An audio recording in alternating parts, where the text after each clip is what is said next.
नमस्कार प्रेक्षकांनो, स्टार प्रवाहावरील ठरलं तर मग या मालिकेच्या आगामी भागात आपण पाहणार आहोत की दिवसेंदिवस सायलीला आता नवा भास होत आहे की तीच खरी तन्वी आहे। त्याचमुळे सायली ही अर्जुनला सांगू लागते की मला असं वाटते की माझा आणि तन्वीचा नक्कीच काहीतरी संबंध आहे।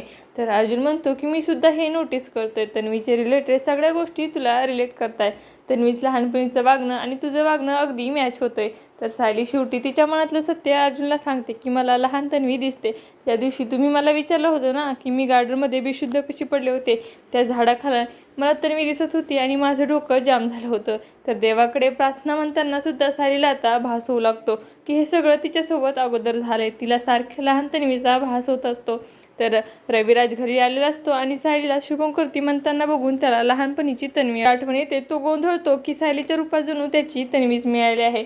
असं काही आपल्याला या भागात पाहायला मिळणार आहे। तुम्हाला जर आपला व्हिडिओ आवडला असेल तर चॅनलला लाईक, शेअर आणि सबस्क्राईब करायला विसरू नका। धन्यवाद।